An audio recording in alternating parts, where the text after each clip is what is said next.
Amigos, estamos en la tercera media hora y hay pasajes hermosos en la palabra del Señor. Vamos a meditar en uno de ellos. César lo tiene ya, ¿no? Sí, acá lo tengo. A ver, los invito a todos los que están escuchando ahora. Espero que estén con su Biblia en la mano. Buscar en Romanos 1, 16 y 17. Pasaje muy conocido. ¿Y qué es lo que dice? No me avergüenzo del Evangelio, pues es el poder de Dios para la salvación de todo aquel que cree, del judío primeramente y también del griego. Porque en el Evangelio la justicia de Dios se revela por fe y para fe, como está escrito, mas el justo por la fe vivirá. Quisiéramos volverlo a leer, pero esta vez ampliando un poquito el sentido de esta porción de la Escritura. Dice, no me avergüenzo del Evangelio, no siento vergüenza de las buenas nuevas del reino de los cielos, del Evangelio, pues es poder de Dios para la salvación. Quiere decir que el Evangelio tiene una capacidad de salvar a la gente para aquellos que, para todo aquel que cree. Por supuesto, como dice Romanos capítulo 10, dice, ¿cómo creerán si antes no han oído? ¿Y cómo oirán si no hay nadie que les predique? Por lo tanto, el proceso es, alguien habla, ahorita estamos hablando, ¿qué habla? Habla toda palabra que sale de la boca de Dios, ¿no? Lo dijimos eso al empezar el programa. Toda palabra que sale de la boca de Dios, ¿no? Estamos hablando la palabra se oye, ¿ya? Empieza a producir fe, ¿ya? Y llega un momento en que uno se quiebra, se rinde y cree, la recibe.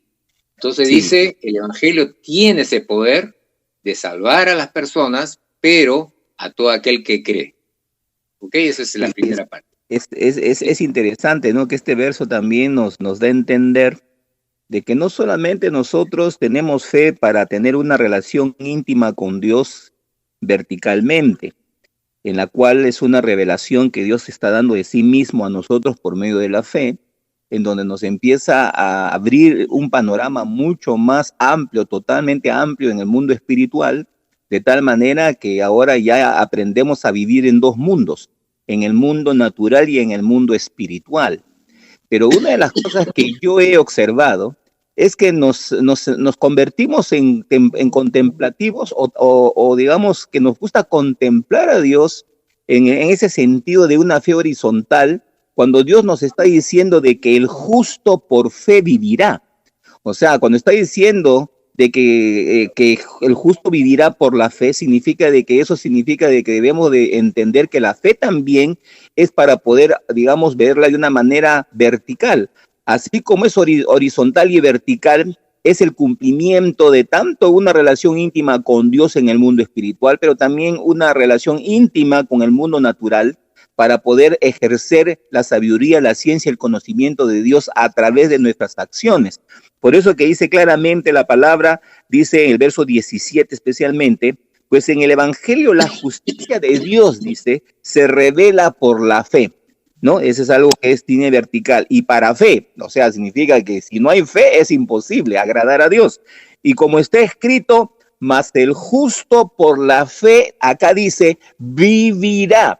O sea, vivirá significa de que tienes que entender de que no solamente tu vida está determinada por tu fe, sino también tu quehacer, el quehacer diario, día a día, semana a semana, no solamente domingo, no solamente la hora que tú te vas a tu escuela dominical o a tu curso de estudio bíblico o a tu reunión con tu consejero o ahora por el WhatsApp o por otros medios. La idea es de que uno tiene que vivir el Evangelio, ¿no? En esos dos niveles, en el nivel vertical y horizontal. Y eso es lo que es vivir, porque si uno no está viviendo en esos dos niveles, no está viviendo verdaderamente.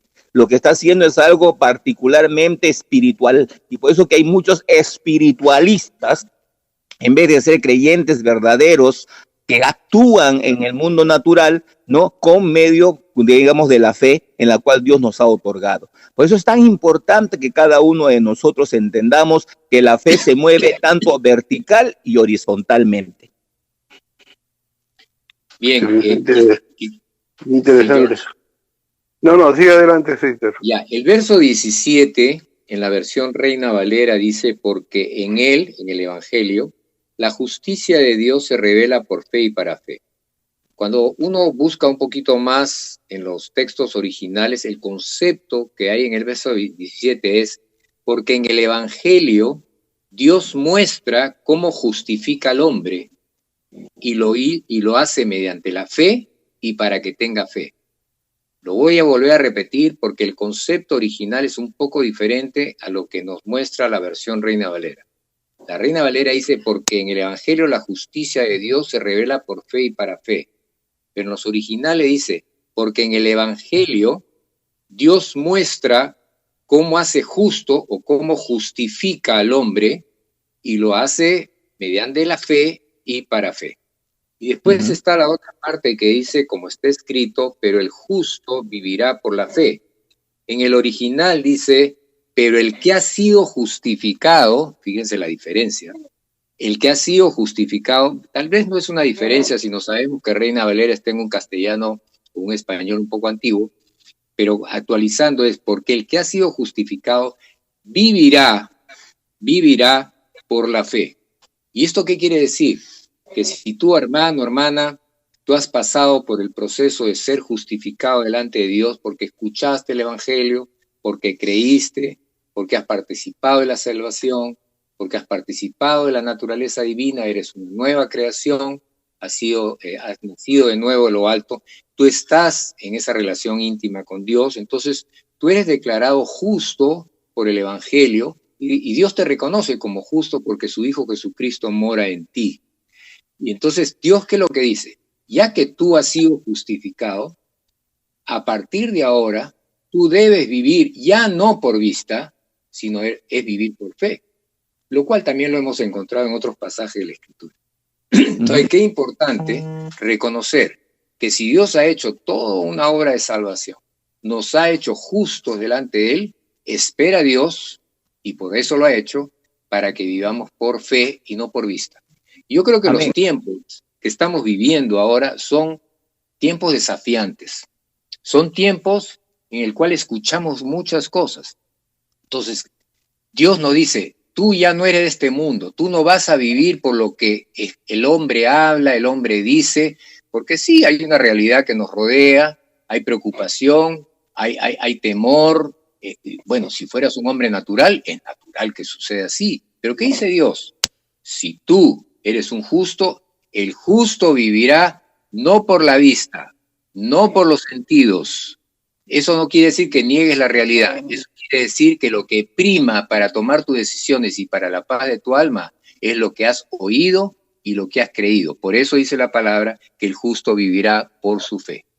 ¿Sabes? Tenemos un ejemplo de los discípulos cuando estaban conviviendo con el Señor Jesucristo.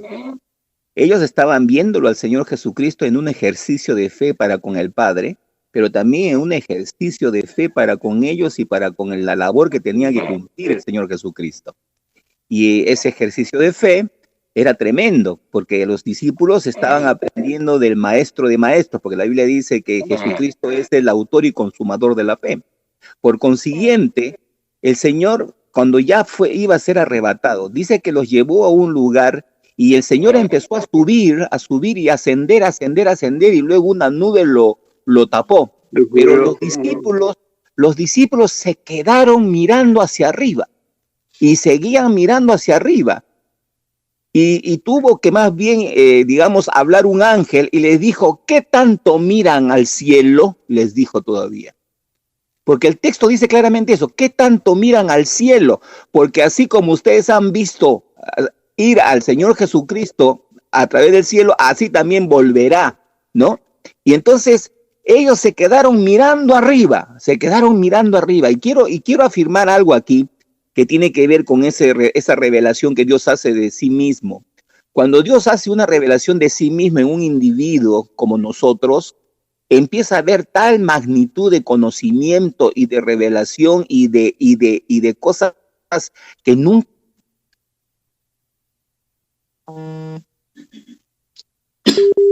en la vida uno lo ha experimentado.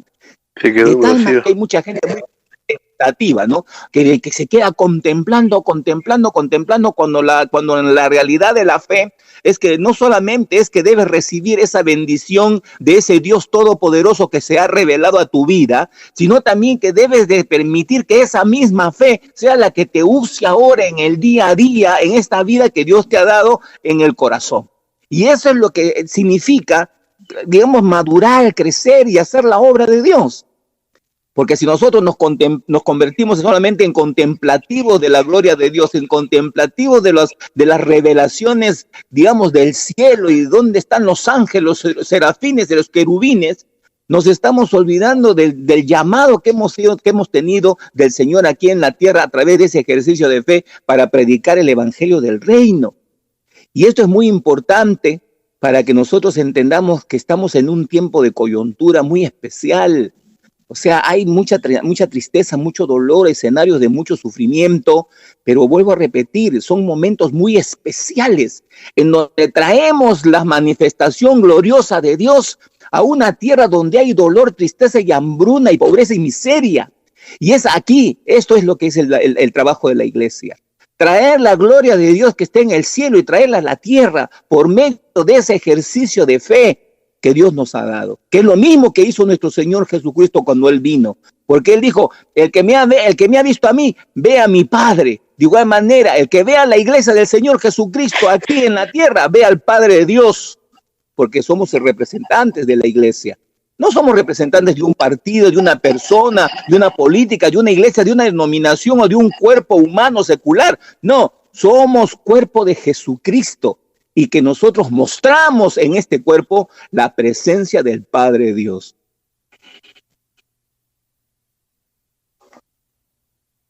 Adelante, César.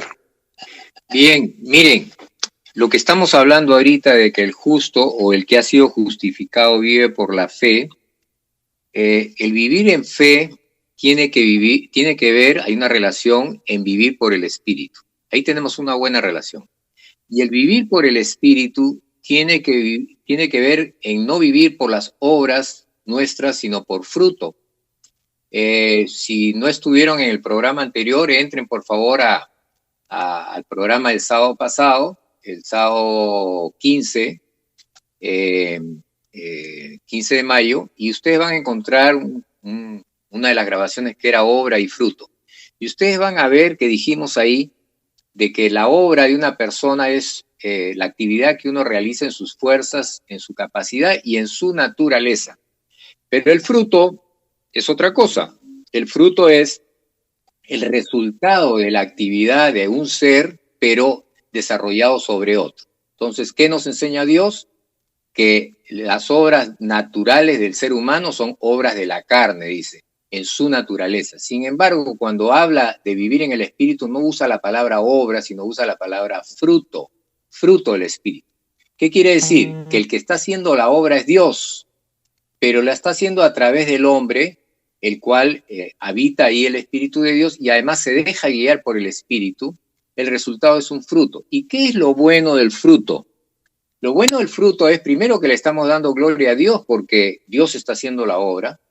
Segundo, de que estamos en reposo, porque quiere decir que ya no es mi obra. No es que yo estoy cansado, desgastado y todas esas cosas. No, al contrario. Quiere decir que Dios está haciendo la obra y su naturaleza es santa y su recurso es ilimitado y el poder o la capacidad que tiene es todo el poder. Por lo tanto, si vivimos por fe, que equivale a vivir guiado por el Espíritu, vamos a vivir en modo fruto, no en modo obra. Y esto me lleva al Evangelio de Mateo 11, donde el Señor dijo, vengan a mí todos los que están cansados y cargados, que yo los voy a hacer descansar. Tomen mi yugo sobre ustedes, aprenden de mí, que soy manso y humilde de corazón, y hallarán descanso para sus almas. Porque mi yugo es fácil y mi carga ligera. ¿Qué está diciendo el Señor? Miren, ustedes han estado trabajando y están esforzándose, en otras palabras, están en el modo obra, no están en el modo fruto, y ustedes están cansados por un lado y cargados por el otro. Hay dos frases acá. Cansados en el original habla de esfuerzo humano. Agotamiento, desgaste, frustración, no lo logro hacer, ya no sé qué hacer, estoy desesperado, quiero alcanzar algunas cosas o quiero cambiar y no puedo cambiar. Es un desgaste, es un esfuerzo humano, es una obra. Y del otro lado dice, y cargados. Cargados quiere decir que estamos llevando sobre los hombros circunstancias que no somos llamados a llevarlas. ¿Qué dice el Señor? Echa tu ansiedad sobre mí porque yo tengo cuidado de ti. Echa tus cargas sobre mí. Hay cargas que las llevamos pensando que es nuestra responsabilidad o que nosotros debemos hacerlas y Dios dice que no, tú no puedes hacerla. Entonces Dios... César. Dice, sí, George. ¿Y por qué pasa eso? Porque si la escritura está ahí, hemos dicho que la palabra logra que tengamos fe. ¿Por qué pasa que no es una experiencia de vida para la persona? ¿Qué es lo que falta entonces? Yo creo, George, que desgraciadamente muchas iglesias están enseñando la gracia, pero realmente dicen que están enseñando la gracia, pero realmente es ley. Porque ¿cómo te pueden enseñar este tiempo de gracia, de que el Espíritu de Dios se mueve y obra fruto en ti y todas estas cosas, y al mismo tiempo te están diciendo lo que debes hacer, no debes hacer, que tienes que esforzarte, que esto, que el otro? Entonces, el creyente está recibiendo una enseñanza que no está muy clara. Sí, el problema, añadiría lo que estás diciendo, César, de que el gran problema en lo que yo he podido observar, así como ustedes lo están mostrando, es de que a la iglesia se le ha enseñado normas, procedimientos y formas de ideas y pensamientos, pero no se le ha enseñado la convivencia con la persona del Espíritu Santo. Amén. Ese es el punto. Eso. Ahí ya viste, blanco. Y la convivencia con el Espíritu de Dios. Programa, ¿no? Sí, adelante. ¿Qué es lo que nosotros estamos haciendo con el programa? Porque cuando el programa Trazando la Plomada es mostrar que Jesucristo es aquel el que hace la obra a través de nosotros.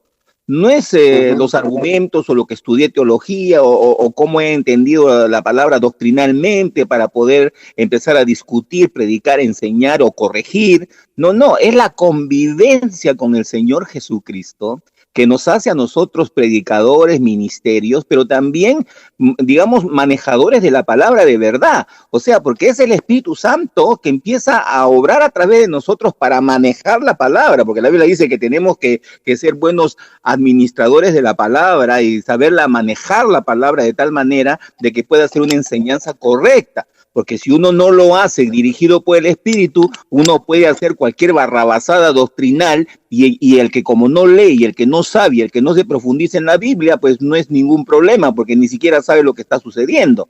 Pero como aquellos que estudiamos la Biblia, aquellos que vivimos por la palabra, aquellos que somos determinados por la relación íntima con el Espíritu Santo y la palabra, nos damos cuenta de lo que está sucediendo en este entorno llamado iglesia, ¿no? Que muchos enseña el punto 1, 2, 3 y 4, pero no hay la convivencia con el Espíritu Santo. ¿Sabes qué está pensando? Dale, George. Sí, entonces para ir centralizando todo en lo que es la fe, ¿no? Que estamos tratando, la fe entonces vendría a ser, digamos, el justo vivirá por la fe. Yo quiero superar algo, ¿no? En mi vida, o sea, digamos un hábito, digamos un pecado, quiero superarlo. Y por más que yo me dispongo ahora poniendo en práctica lo que tú estuviste hablando, ¿no? Queriéndolo hacer con mi propio esfuerzo, o sea, obras, ¿no? Por obras, esfuerzo humano, me doy cuenta que no puedo. Y otra vez vuelvo a intentarlo y estoy una semana, estoy 15 días, estoy un mes, estoy unos cuantos meses, pero luego otra vez y desquito todo lo que me privé de no hacer. ¿Por qué? Porque estoy... Y esto es lo paradójico, ¿no?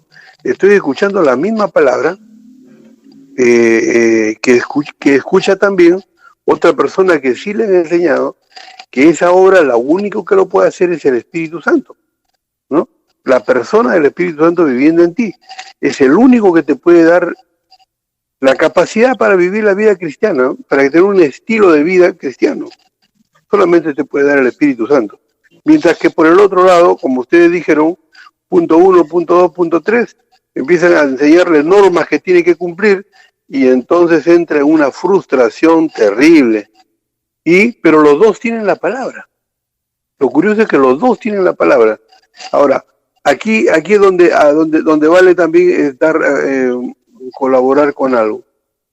Es que hay que poner fe en la palabra, o sea, creerle a Dios que lo que ha dejado en la Escritura, por medio de los apóstoles que fueron inspirados por el Espíritu Santo, dice la Biblia, hablaron verdad, hablaron palabra de Dios, la Amén. cual yo tengo que tomarla para mí como un estilo de vida.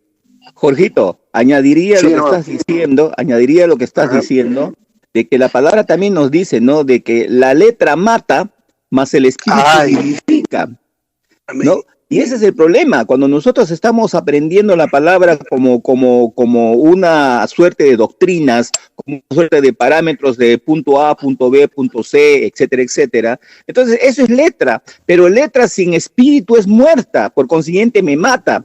Pero yo le ¿Verdad? quiero que esa letra tenga la vida del Espíritu Santo, ¿no? Entonces, para que tenga la vida con el Espíritu Santo, yo tengo que recibir la vida, que es el Espíritu Santo. Y tengo que Primero. convivir con el Espíritu Santo, tengo que relacionarme con el Espíritu Santo. Así como le estoy dando tiempo a la Biblia o a mi tutor para que me enseñe el ABC de los rudimentos del Evangelio, yo tengo que tener tiempo con el Espíritu Santo para que ese ABC se convierta en vida, en una vida práctica y real, dirigida por el Espíritu Santo. Porque si el Espíritu Santo no le da vida a esa palabra, está muerta y seguirá muerta hasta que yo decida que el Espíritu Santo le dé vida.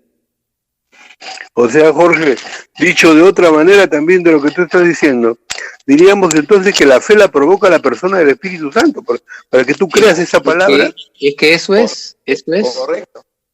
Y además que dice la Escritura, que lo vimos también en los programas anteriores, cuando dice, ya no vivo yo, Cristo vive en mí, y lo que vivo en mi cuerpo, lo vivo en la fe que tuvo el Hijo de Dios, es la misma fe que tuvo Jesucristo.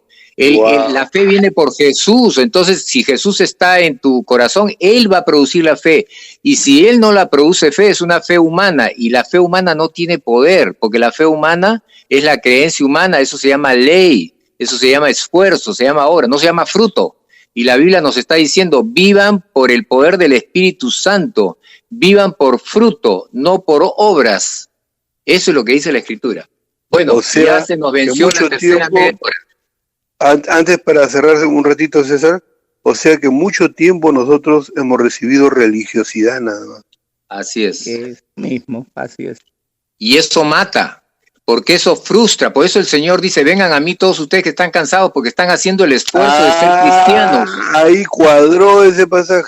Están haciendo el esfuerzo por ser cristianos y ustedes tienen buena intención, conocen la Biblia y se rompen el alma y 1, 2, 3, 4 y no, dice el Señor, no. Y ahora vamos a hablar un poco más en la siguiente media hora. Déjenme a mí hacer la obra, vivan por fruto. Y lo peor de todo que eso le llamamos mártires, y somos mártires de la palabra.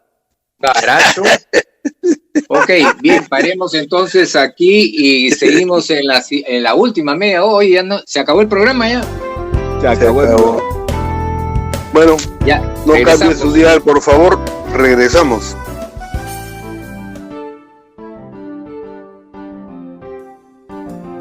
Te quedaste, César, en una parte muy importante, que están cansados y cargados. Y cuando estaba terminando la tercera media hora, dijiste algo pero bien interesante, ¿no? La frustración justo es lo que Jesucristo había por el Espíritu, había visto estos tiempos seguros de religiosidad, y el Señor dijo, para encontrar respuesta en estas personas que buscan a Dios, pero que lo que solamente han recibido es normas, leyes. Y el Señor le dice, venid a mí todos los que están trabajados y cargados, porque yo, dice el Señor, los haré descansar. Claro, son gente que ha entrado en una frustración terrible. Ellos aman a Dios, buscan a Dios, pero lo que ellos han recibido solamente son normas y leyes que les hace caer en esa frustración que comenta Jesucristo. Ajá. Y nos hemos olvidado en ese... Y sabes que lo grandioso de que toda esta vida espiritual, la vida que nosotros recibimos, la recibimos de parte de Dios. Si nosotros leemos en Romanos el capítulo 2, podemos leer todo el capítulo, muy bueno e interesante es el capítulo 2 de Romanos, pero solamente voy a trabajar el 4. Dice, o menospreciáis las riquezas de su benignidad, paciencia y generosidad. Fíjense, miren lo que está diciendo, dice, o menospreciáis las riquezas de su benignidad, paciencia y generosidad, ignorando que su benignidad te guía al arrepentimiento. O sea, ¿quién es el que nos guía al arrepentimiento?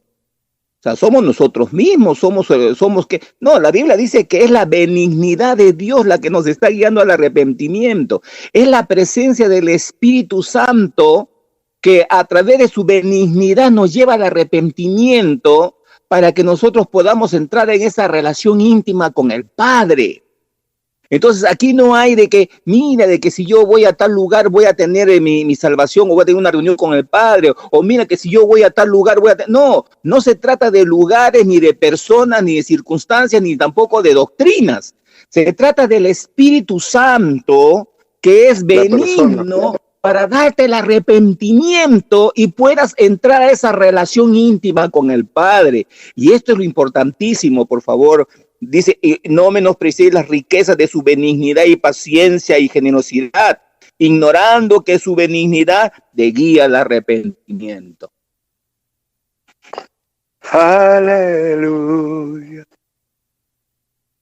Aleluya. Sigue. Aleluya.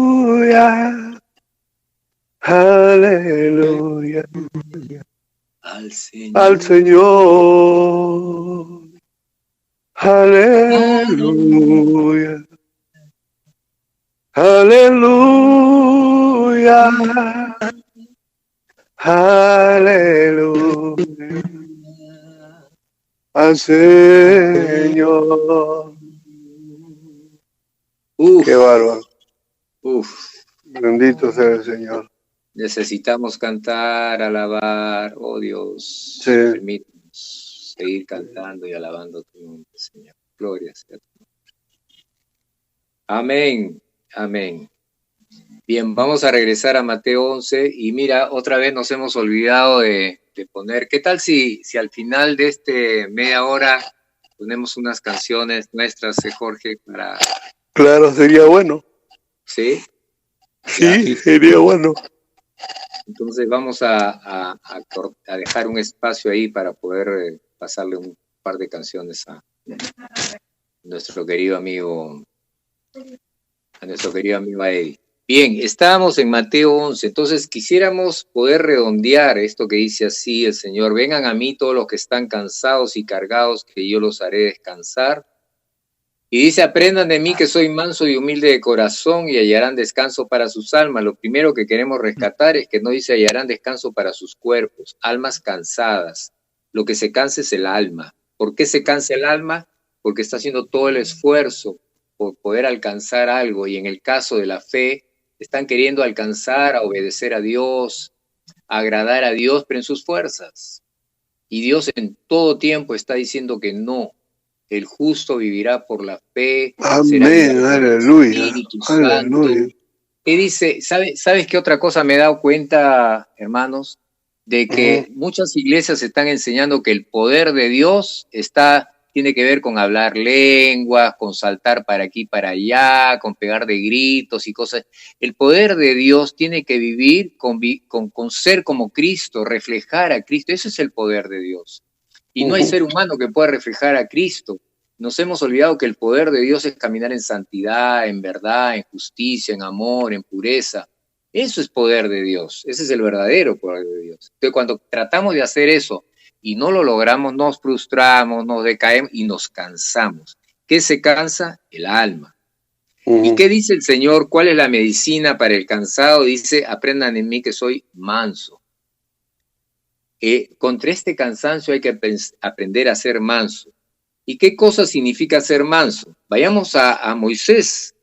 El Señor, ¿qué dijo de Moisés? Que era el hombre más manso de toda la tierra, ¿no? Algo así dijo el Señor de Moisés. Así como de David Sí, decía que era un hombre así según es. el corazón de Dios, de Moisés decía que era manso. Fíjense, si analizamos a Moisés, miren, hay 2 o 3 características de Moisés, ¿ya? Primero, que Moisés estaba llevando por el desierto a un pueblo que, según los que conocen más, dicen que había más de 2 millones de personas. Imagínate guiar 2 millones de personas, ¿ah? 2 millones de personas, gente que había estado en Egipto, que había visto el poder de Dios a través de las plagas, había visto cómo Dios lo había liberado de Egipto, había visto cómo Dios habría abierto el Mar Rojo y habían cruzado ellos y habían matado a los egipcios que los seguían, habían participado en la provisión de Dios, el alimento, el agua, toda la protección, ¿no? La sombra para que el sol del desierto no lo destruya. Habían visto todo eso. Sin embargo, era gente que se quejaba, gente que quería volver a Egipto, gente que quería matar a Moisés, ¿ya? Y la Biblia dice que Moisés era manso. ¿Qué es lo que Moisés, cuál era el carácter de Moisés? Dice que aceptaba al pueblo y a las circunstancias tal cual como eran, las aceptaba. Decía, así son esta gente, no los trataba de estrangular. Reconocía que era un pueblo terco, dice, duro de servir, injusto, desagradecido. No pensaba cómo el pueblo, no lo forzaba, el pueblo debería ser diferente, debería ser así, no. ¿Qué es lo que hacía? O sea, no actuaba conforme a sus fuerzas, en otras palabras. No se esforzaba por cambiarlos. ¿Qué hacía? Iba al santuario, a la intimidad de Dios, oraba a Dios. Otra cosa que hacía Moisés, él aceptaba el hecho que él no tenía la capacidad de cambiar a este pueblo. No se cansaba, no se desgastaba, no se frustraba con un pueblo que después de haber visto toda la maravilla de Dios todavía era malagradecido, quejoso. La verdad era como para fusilarlos a todos, ¿no? A tal punto que el Señor en algún momento le dijo a Moisés, ¿no? Déjame que yo los mato. Imagínate lo que dije Dios. Yo los voy a matar a todos estos patas. ¿Y qué dijo Moisés? No, Señor, ten misericordia de este pueblo. Ten misericordia de este pueblo. ¿Ya? Entonces, él entendía y aceptaba el hecho, yo no puedo hacerlo en mis fuerzas. Y aceptaba las circunstancias del entorno tal cual como era. Entonces, ¿qué es lo que Dios nos dice cuando dice, vengan a mí todos los que están cansados, frustrados, desgastados, etcétera, y aprendan de mí a ser manso? Lo que está diciendo es, ¿sabes qué? Entiende de una vez por todas de que tú no tienes la capacidad de enfrentar todas estas cosas. Así que ven y búscame como Moisés me buscaba. Moisés nunca dejó de aceptar el entorno que tenía, era un entorno difícil, imagínense, en un desierto con 2 millones de personas y todo el mundo se quejaba. ¿Ya? ¿Qué es lo que hacía él? Acudía a Dios constantemente por ayuda, ¿ya? Y él recibía dirección, recibía fortaleza, recibía fe, y podía él discernir cosas, podía tomar decisiones, y él podía sí ser una vida, él podía llevar una vida de fruto, no una vida de obra. Entonces, cuando uno lleva una vida de fruto, el poder, el desgaste lo está haciendo Dios. Y hay una paz, como dice, que sobrepasa todo entendimiento. Y cuando uno no está en modo obra, sino en modo fruto, lo que va a poder hacer es descansar, porque puedes confiar, pues. Si uno está en esa intimidad, esa certeza de lo que se espera y esa seguridad de que no se ve, tenemos que entender que eso no es natural, eso es sobrenatural, es un milagro. Hay veces queremos tener fe naturalmente y no, pues no funciona así. Tenemos que recibir esa capacidad de parte de Dios. Y si podemos entrar en eso que se llama el reposo de Dios, como dice Hebreos, miren, dice que el pueblo vivía como vivía porque no entraban en el reposo de Dios. Y el reposo de Dios dice que no entraban por incredulidad, porque no le creían a Dios. Entonces ya estamos juntando reposo, estamos juntando descanso, estamos juntando fe, poder del Espíritu Santo, y vivir no bajo las obras naturales, sino vivir bajo las obras de Dios, y eso nos hace vivir en el fruto del Espíritu Santo. Jorge. Sí, es maravilloso poder entender, digamos, esa relación íntima que tenemos con el Espíritu Santo, y nos da esa revelación de cómo caen las cosas por su propio peso, de tal manera que no tenemos que llevar cargas ajenas, ni tampoco cargas que no tenemos que llevar, porque eso solamente lo lleva el Señor. Y es como la obra, ¿no? O sea, nosotros estamos predicando el Evangelio, pero los resultados no somos nosotros quienes tenemos que verlos, o tenemos que ejecutarlos, o tenemos que hacer algo para poder verlos. No, el resultado lo ve el Señor, porque la Biblia dice que la gloria de Dios que da el ministerio o la acción de la predicación de la palabra es para la gloria de Dios. Por eso que es tan importante cuando nosotros dependemos del Espíritu Santo y cumplimos con el propósito de ser testimonio vivo de Jesucristo en los lugares donde nos ha tocado vivir, de tal manera de que lo demás es cuestión de cómo Jesús obra y cómo va a ministrar de acuerdo a sus propósitos en esos mismos escenarios. Por ejemplo, esta radio, o sea, y el programa de La Plomada, tiene el propósito de compartir la verdad de Dios conforme a la palabra del Señor, pero los resultados no los miramos nosotros, ni tampoco la radio, sino el Señor Jesucristo, de acuerdo a lo que hacen los corazones por medio del programa. Y el único que sabe, y el único que entiende, y el único que sabe muy bien y claramente qué sucede en los corazones, es el Espíritu Santo de Dios. Nosotros solamente compartimos la palabra. Nosotros somos guiados por el Espíritu Santo para soltar la palabra, para sembrar la semilla. Pero cómo va esa semilla a comportarse en ese corazón, eso solamente lo sabe el Espíritu Santo de Dios. Y si nosotros queremos meternos en esos asuntos, pues de hecho que vamos a frustrarnos, de hecho que vamos a tener muchos problemas, ¿no? Como dice la palabra de Dios, dice que el que estaba sembrando la semilla, la sembró y dice que se sentó. Y se sentó a esperar a que salga el tallo, dice, ¿no?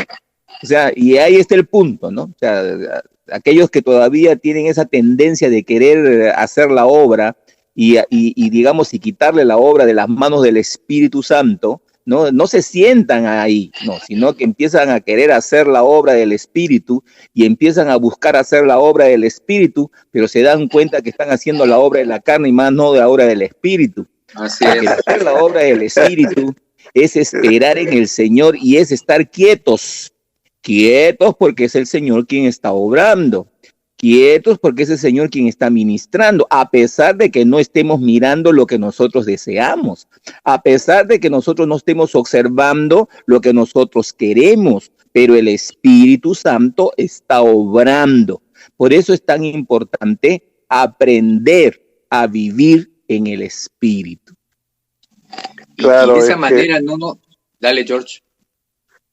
Claro, es que parece que como que nos mimetizamos con la sociedad, ¿no? La sociedad todo lo quiere rápido, instantáneo, café instantáneo, todo instantáneo, avena instantánea, todo instantáneo, ¿no? Queremos fe instantánea. Así es, pensamos que un cristiano debe ser un cristiano instantáneo, pero lo hermoso del Señor, que siendo espíritu, cómo Él ha diseñado este mundo en el tiempo y en el espacio, ¿no? O sea, dice la Biblia también, todo tiene su tiempo debajo del sol. Entonces, un cristiano pues no va a ser de la noche a la mañana, va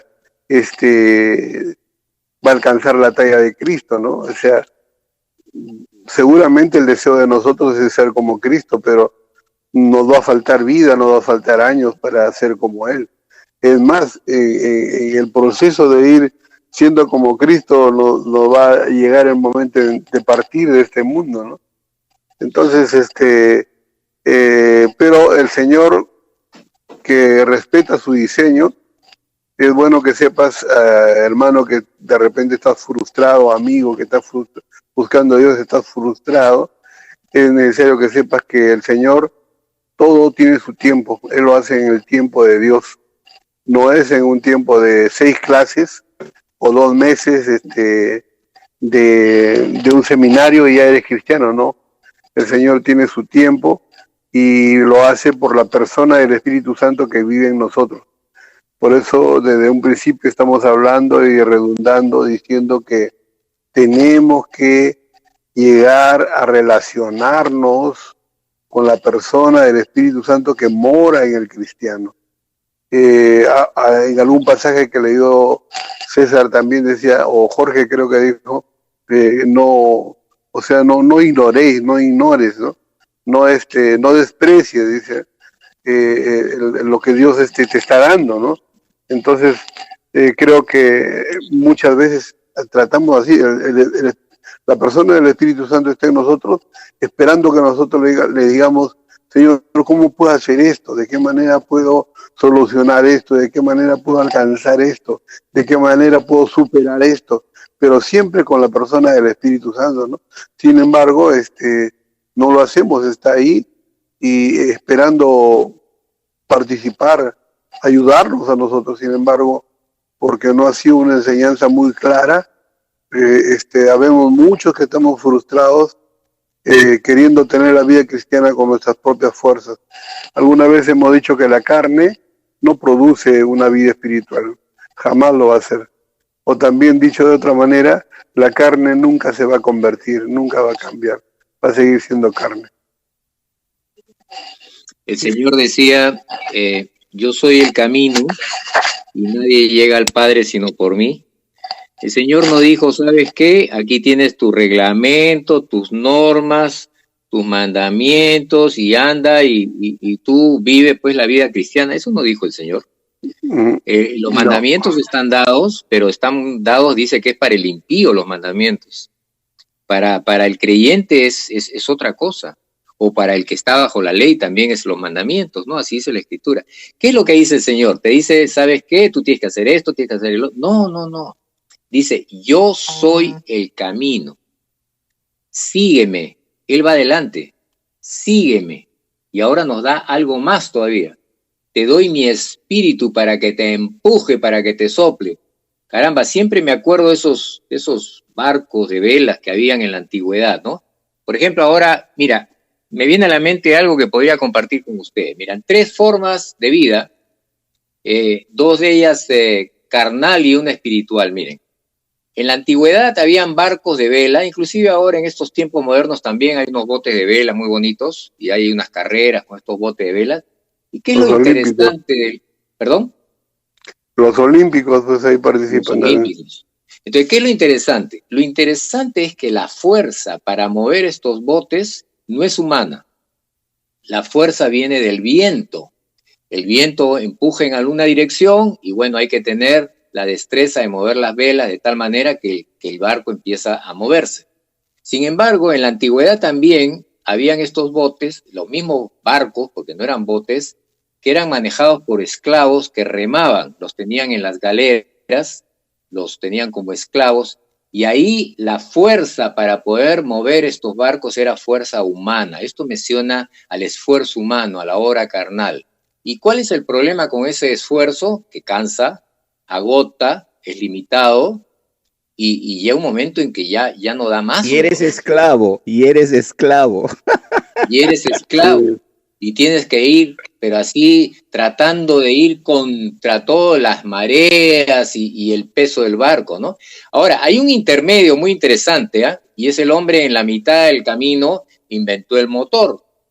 Y el motor, pues, es muy interesante porque también empuja el barco, pero si bien es cierto, no es un esfuerzo humano, pero también tiene una limitación porque hay que echarle combustible y esas cosas, ¿no?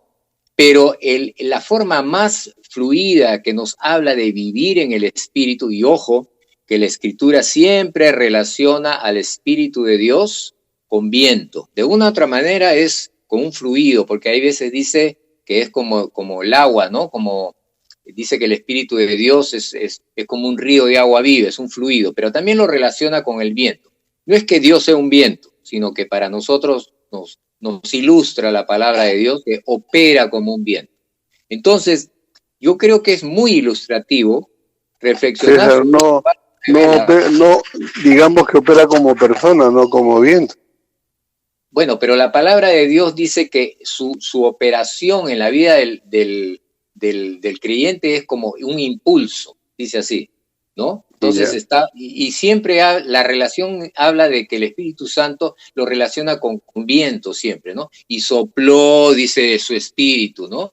Lo dice en la creación. El Señor Jesucristo dice, y sopló sobre los discípulos. Siempre hay un viento de por medio. Entonces, para ilustrarnos a nivel natural, porque con lo natural el Señor enseña lo sobrenatural, entonces el pensar en un barco de vela, el cual es impulsado por un viento, así debería ser nuestra vida. Que el viento de Dios, que el Espíritu de Dios sea el que nos mueve, por eso dice, andad conforme al Espíritu, y que nuestro horizonte sea lo que dijo el Señor Jesús, yo soy el camino, nadie llega al Padre sino por mí. Y siempre el Señor ha dicho esa palabra que a mí me ayuda a entender mucho, dijo, sígueme.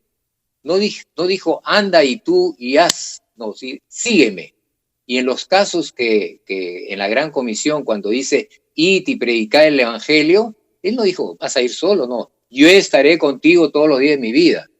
Entonces, si juntamos todo, lo importante es poder mantenernos en fe, en comunión con el Espíritu, en un modo no de estar obrando con nuestras fuerzas que son limitadas, como estos esclavos que tenían que remar, sino a lo contrario, permitiendo ser fruto del Espíritu, vivir en fruto del Espíritu Santo, porque entonces ya no nos vamos a cansar, vamos a disfrutar el ver las maravillas que Dios va a hacer alrededor nuestro, van a ser cosas sobrenaturales, no nos vamos a desgastar tratando de lograr algo que realmente está fuera de nuestro alcance, no lo podemos hacer.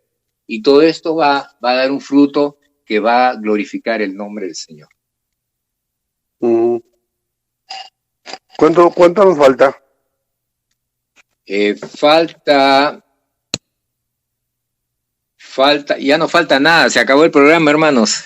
La canción, no van a poner la canción. Ya la canción vamos a tener que programarlo para la próxima semana. Para la próxima. Sí, porque ya se acabó el tiempo. Ok. Amigos, como ven, nosotros no nos damos cuenta del tiempo, entramos a meditar en la palabra de Dios y no sabemos cómo y se van 2 horas. Te esperamos el siguiente sábado, siempre a la misma hora por Pacífico Radio, para todo el mundo por el internet. Gracias por su sintonía, nos vemos. Chao, chao, chao, chao.